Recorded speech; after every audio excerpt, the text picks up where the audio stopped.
योग को अपनाओ, रोगों को दूर भगाओ। योग है जीवन जीने का ज्ञान, नतमस्तक है जिसके आगे विज्ञान। स्वस्थ और खुशहाल वही बन पाएगा जो अपने जीवन में योग को अपनाएगा। योग को अपनाने का लो संकल्प, क्योंकि स्वस्थ रहने का यही है एक विकल्प।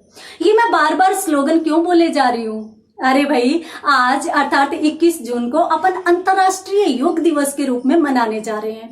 चारों तरफ जोश व उमंग का माहौल है, तो ये बोलना तो बनता ही है। परंतु क्या आपने कभी सोचा है कि योग का अर्थ क्या है, इसका इतिहास क्या है? नहीं सोचा है? अब सोच लीजिए, क्योंकि आज अपन इसी विषय पर चर्चा करने जा रहे हैं। योग शब्द की उत्पत्ति संस्कृत भाषा की युज धातु से हुई है, जिसका अर्थ होता है जुड़ना, एकजुट होना या शामिल होना। और योग ग्रंथों के अनुसार मनुष्य योग के द्वारा अपनी चेतना को ब्रह्मांड की चेतना से साक्षात्कार करता है। हम यूं भी कह सकते हैं कि ये सूक्ष्म विज्ञान का एक आध्यात्मिक विषय है, जिसके द्वारा मनुष्य शरीर आत्मा से साक्षात्कार करता है। यह वह दर्शन है जिससे हम अपनी आत्मा से परिचित होते हैं। भारतीय संस्कृति का योग एक अभिन्न हिस्सा रहा है। ये उस समय भी था जिस समय मानवीय धर्मों और आस्थाओं ने जन्म भी नहीं लिया था।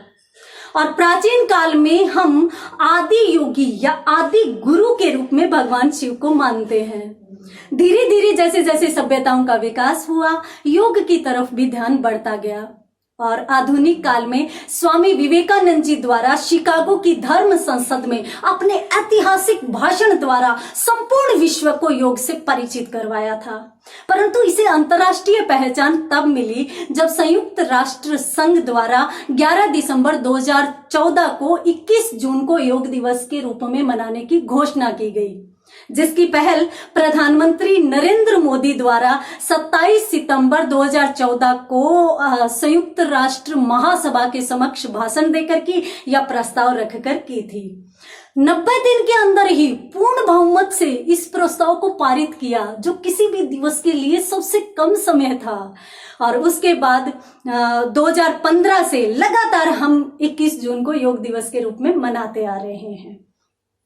योग हमें रोग मुक्त ही नहीं बनाता, यह मानव को या मानव के मानसिक व बौद्धिक स्तर को सशक्त, शांत व ओजस्वी भी बनाता है। इसके बाद प्रश्न ये उठता है कि 21 जून को ही क्यों? इस समय सूर्य दक्षिणायन हो जाता है और इसके बाद दिन छोटे और रातें बड़ी होना शुरू हो जाती है। और 21 जून वर्ष का सबसे बड़ा दिन माना जाता है और योग भी मनुष्य के जीवन को दीर्घ जीवन प्रदान करता है। तो इसलिए 21 जून को ही योग दिवस के रूप में मनाने की सिफारिश की गई थी। और इसकी थीम भी यही है। योग दिवस की 2021 की थीम यदि अपन देखें तो योगा फॉर वेलबीइंग, अर्थात स्वास्थ्य के लिए योगा। तो यहाँ पर अपन देखते हैं कि योग एक ऐसा आध्यात्मिक दर्शन है जो जीवन का श्रृंगार कहा जा सकता है। परंतु इसके लिए दो बातें आवश्यक है। कौन सी? योग जब हर व्यक्ति अपना लेगा और हर कोई स्वस्थ होगा, तभी वास्तव में योग दिवस माना जाएगा। और दूसरी बात, योग से खुशहाल जिंदगानी होगी। परंतु याद रखें, ध्यान रखें, गलत योग से हानि होगी। तो सही योग करिए, स्वस्थ रहिए और सभी को योग दिवस की हार्दिक शुभकामनाएं। धन्यवाद।